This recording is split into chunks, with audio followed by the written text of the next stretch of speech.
1. You will hear a conversation between a psychiatrist in the medical centre of the college and a new student. First, you have some time to look at questions 1 to 4.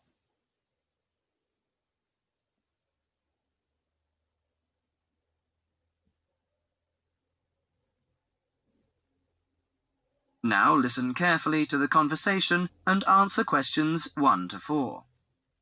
Hello, sit down, please. Thank you. Now, you are a new patient, aren't you? Yes, that's right. Okay, so I'd better get some basic details down first. Right, we'll start with your name. Martin Hansen. Do you spell that S-O-N or S-E-N? Hansen. Okay, and you're a first-year student? Yes, I am. Study in? Electronics, actually. I hope you enjoy it. Thanks. And your address? 2805 Hesperian Avenue, Hayward. 2805 and Hesperian. Yes, that's Hesperian. Hayward, Hayward. And your phone number? 734-246-55. 734-264-55. No, you got the 6 and the 4 the wrong way round. It's 246-55. Huh? Sorry, right. And, when were you born? The 15th of June, 1986. Here in New Zealand? No, I was born in Sydney.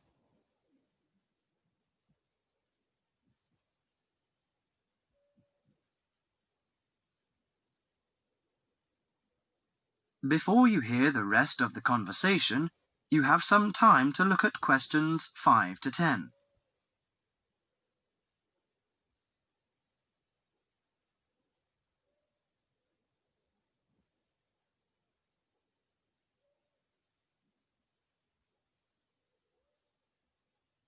Now listen to the conversation and answer questions 5 to 10.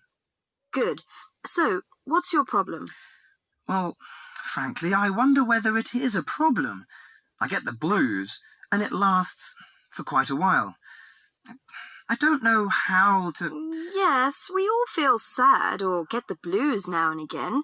Generally, our sadness lessens in time, and with the support of friends. However, if the depression leads to difficulty in thinking and greatly disrupts your daily routine, it can be evidence of a psychiatric problem. What do you feel exactly? I always feel sad and worthless. I find it hard to fall asleep and wake up early in the morning. How long has it lasted? Nearly half a month. Do you feel fatigue or loss of energy? Or you may have lost interest or pleasure in usual activities? Yes, sometimes. At first I thought I could overcome it by myself, but I failed, and I'm so glad that you came here. It seems that you are suffering mild depression from your symptoms. Depression? Yes, I feel depressed sometimes. But why would I... Depression may occur as a result of biochemical changes in the body. Alcohol, amphetamines, cocaine, and LSD can bring on depression. Those who have a family history of depression usually have a greater risk of depression. Sometimes the worrying changes in life can lead to depression. I see. I had a really bad breakup of a love relationship. It makes me feel hopeless. Do you think I need some treatment? Yes. Antidepressant medications are often used to treat depression, if it is serious. But I don't suggest them at first because of the side effects. I suggest psychotherapy, which can give you support and help you regain control. So do I need to come here every day? No, I will arrange counselling sessions for you, which will last 12 to 20 weeks. You come here once or twice each week. The psychotherapy is directed at helping you gain insight and understanding about events in your life, which may have contributed to your depression. With growing insight, you can often learn more effective ways of coping with your feelings and changing your behaviour. What can I do to take care of myself? Well, at first you should do some physical exercises on a regular basis, at least 3 times a week. How is your food? Do you eat well? Yes, I think so. I eat at my homestay family. Good. Find a hobby or a positive recreational activity to participate in once or twice a week. I know it's difficult for you, though. When you feel it's hard to overcome the depression, come to the counseling session. Remember, ask for help if the load is too heavy to handle. Yes, I'll try. So, when will my counseling session begin? I'm going to arrange that for you. That is the end of part 1. You now have half a minute to check your answers.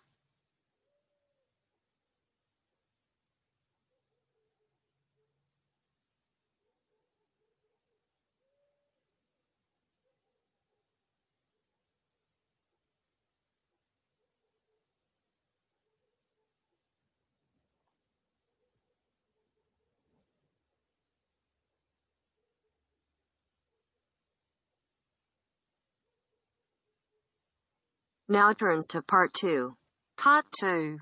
Listen to the news report about a robbery and then complete the notes from the detective's notebook.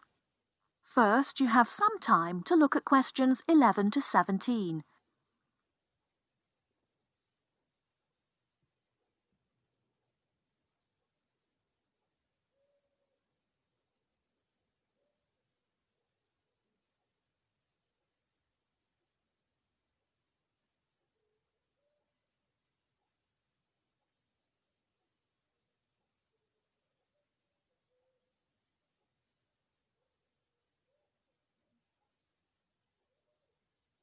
Now, listen carefully and answer questions 11 to 17. There has been an armed robbery this morning at the Halifax Building Society's branch on Edward Street. John Briggs is at the scene with Detective Sergeant Henry Lawson. Detective Sergeant, can you tell us what you know about the robbery? Yes, the raid took place this morning, shortly after 11:30, when a man accompanied by a woman went into the offices of the building society and asked to see the manager. There were no other customers in the building at the time. They were let into the manager's office, and the woman produced a gun from her handbag. Then they took the manager back out of his office and made him tell the cashiers to hand over all the money they had in the tills and in the safe. It came to about $25,000. Presumably, you have a number of witnesses. Yes, we have a good description of both of them. The man was about 1 meter 80 centimeters, around 35 years of age, with blue eyes and short, curly red or ginger hair. He was wearing jeans, a green sweater, and a 3/4 length blue coat. When he spoke to the cashier when he came in, he called himself Mr. Erickson, but we doubt whether that is his real name. But we do know that may be his real name. He also spoke with a strong Scottish accent, which may help us to trace him. Before you hear the rest of the talk, you have some time to look at questions 18 to 20.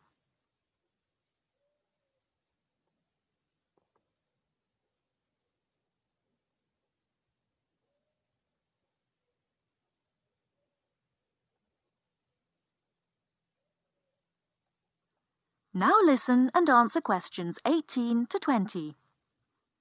And what about the woman?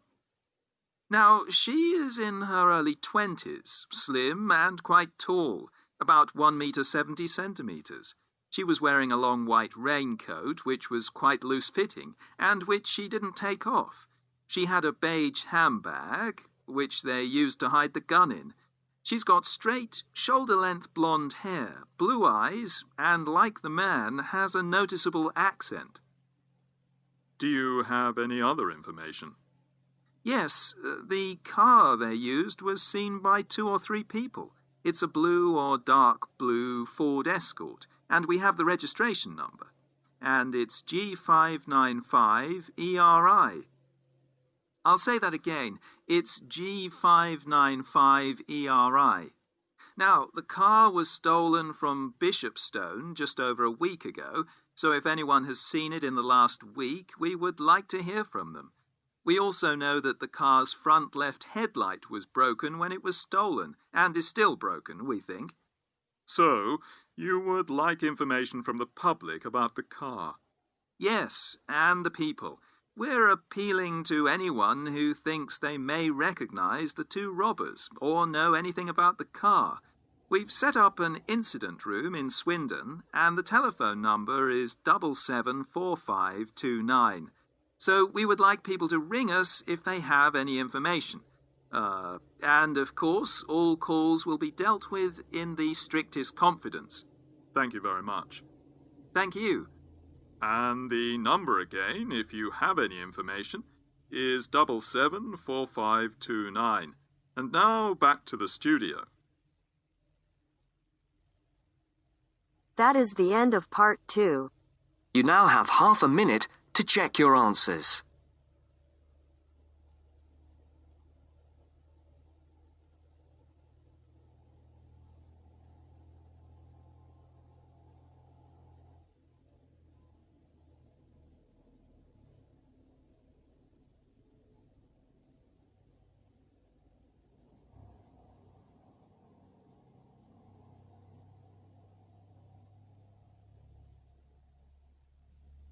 Now turns to part 3. Part 3. You'll hear an introduction about canoeing. First, you have some time to look at questions 21 to 24.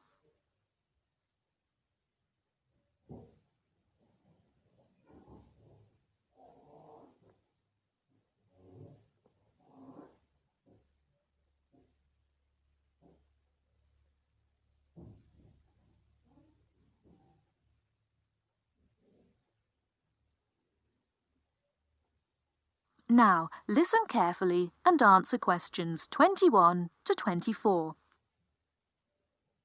Have you imagined paddling around on a river in a small boat? Canoes, which are narrow boats and usually hold 1 or 2 people at the most, are particularly well known for being unstable and turning over in the water. But more and more people enjoy this dangerous sport. Today, Cynthia Bocci, an adult education teacher and an addict of canoeing as well, will share her experience of canoeing with us. Cynthia, when did you begin this sport? Well, I started it 6 or 7 years ago, and soon I got attracted by the exercise. I have to admit that it brings me great fun. It's become part of my life. So, could you describe how you do it? At first, I think you need some like-minded friends. The friends who share the same interest with you. It's no fun at all if you canoe alone. Usually, we assemble in a parking shelter near the Island Lake Recreation Area. We pull our canoes from inside the vans, lift them from atop the cars and trucks, and attach wheels to help transport them to the shores of the lake beside the boat dock. What equipment do you need for the sport? Well, first and foremost, a canoe, of course. The price ranges from £300 to £700, depending on the material they're made from. The more you can pay, the better, really. Personally, I wouldn't look at anything under £500, but that obviously depends on your budget. You also need a hard helmet to protect yourself against rocks when you fall out of the canoe, and believe me, that is very likely to happen. Because of this, it's a must for a beginner to wear a wetsuit. Oh, bathing suits don't work really. Sometimes a life jacket is a necessity in case you fall into water and no one else is nearby. Before you hear the rest of the talk, you have some time to look at questions 25 to 30.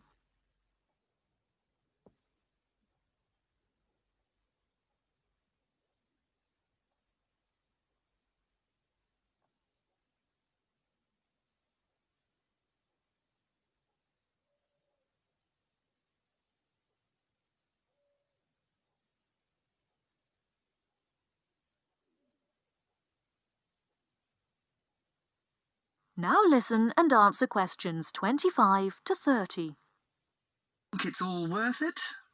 Absolutely. I just love it. It's exciting, exhilarating, yet it's peaceful and it's calm. You can work as hard as you want to, or you can take it easy. In addition to having fun, canoeing offers a workout without realizing you're working out. Besides being a great exercise, which is good to heart and lungs, you gain strength and mobility. You build strength not only by paddling, but also from lifting and carrying your canoes. You can also exercise your mobility. Frankly, I never had upper body strength until I started canoeing. Now I can pick my canoe up and carry it on my shoulder with no problem. However, it's not just a workout of the upper body, but also a total body workout. If you're doing it correctly, it's a great calorie burner. And more important to me, paddling isn't strictly about exercise. It's as much about the peace and relaxation that comes from being out on the water. I saw it described on a brochure as liquid medicine for the soul, and that is so accurate. It allows you to take a mental break from your ordinary routine. It's a lot of fun and you meet a lot of great people. We connect on the waterways by responding to email invitations, posting on websites and club announcements. Also, it's a great way to get an up-close view of nature. You can sneak up on wildlife. I've been right next to ducks, deer, and all kinds of birds. You just get a different view than you can get on land. I especially enjoy camping by canoe. It's like backpacking without having to carry a pack on your back. You can put everything you need in the hatches of the canoe. Have you experienced this kind of camping? Well, whatever you say about this sport, it's never dull. I think on one level it's a serious activity and you can become a real champion, but it's a small group who take it that far. But for most, it's a fantastic sport for anyone who likes adventure. That is the end of part 3. You now have half a minute to check your answers.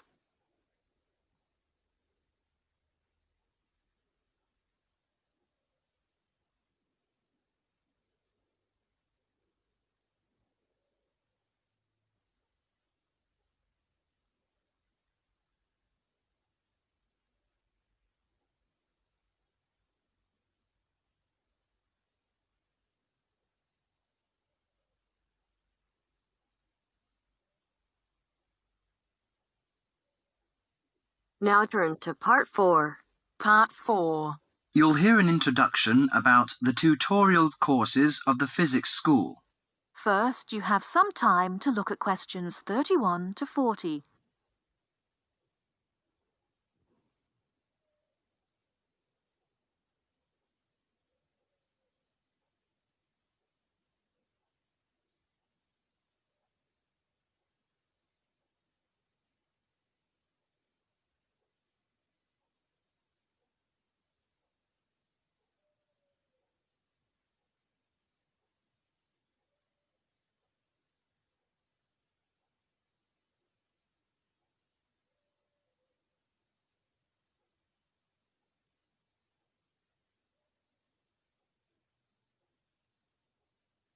Now listen carefully and answer questions 31 to 40. Welcome to Orientation Week. This is the physics school session, and we'll welcome Professor Smith, the head of the school, to introduce you to the tutorial system. Welcome, Professor Smith. Thank you. You may have noticed life at university is totally different from that of school. For you, tutorials are an important part of the teaching program. Tutors are the primary contact between undergraduate students and the school. A tutor is the student's personal tutor as well as their academic tutor. Tutorials for physics undergraduates consist of 6 students who meet each week with their tutor for at least 50 minutes. For radiographer students, tutorials will normally consist of a group of about 10 students who will meet fortnightly with their tutor for a period of at least 50 minutes. In the first semester, the tutorials are during weeks 1 to 11. For semester 2, they are during weeks 14 to 24. Everybody involved is expected to be present and on time, and the tutor will also be available in week 12 and 25 to discuss problems that arise during revision, but attendance by students is optional. Now I'm going to introduce to you the stages and activities of the tutorials. The induction period is from week 1 to 3. I know that a significant minority of you experience culture shock during your first few months at university, and the important function of this stage is to identify students who are having difficulty integrating into the academic program. In particular, tutors should check your attendance of lectures, tutorials, laboratory sessions, and this sort of things. Tutors also help you tackle work in a systematic and effective manner. Stage 2 begins from the 4th week. Some tutorials of this period are to be devoted to discussion or going over the students' lecture notes, but approximately 50% of tutorial time is to be devoted to coursework.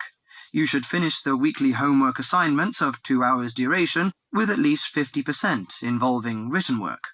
At least 8 homework assignments during the year should involve answering problems set on coursework. The written work collected by the tutor should be marked within a week of handing in, and generally the assignments should be graded. The 3rd stage starts from week 8 till the 10th. During this period, math and 4 core physics programs are included. The majority of tutorial time should be devoted to work which supports the lecture programs and laboratory work. At least 60% of homework assignments should involve written work. The assignment may involve writing an account of or notes on a specified range of topics. The written work should also be marked and graded. Short oral presentations by students should be included. They are possibly on general physics topics or essays. The last week's personal development planning is a structured and supported process. The primary objective for PDP is to help you to become more independent and confident, self-directed learners and encourage a positive attitude to learning throughout life. It is undertaken by yourselves to reflect upon their own learning, performance and achievement, and to plan for their personal, educational and career development. Finally, if without evidence of good reason you miss more than 2 sessions during a semester, or if the tutor is not satisfied with your progress, the matter must be immediately referred to the program director, who will normally issue formal warning, verbal and written. This will inform you that your place at university is under threat of withdrawal if no improvement is made. That is the end of part 4. You now have half a minute to check your answers.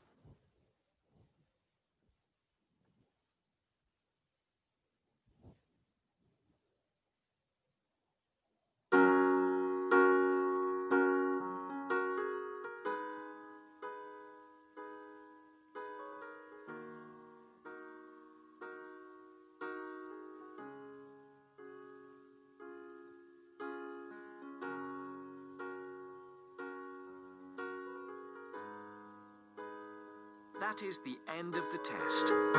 You now have 10 minutes to transfer your answers to your IELTS listening answer sheet.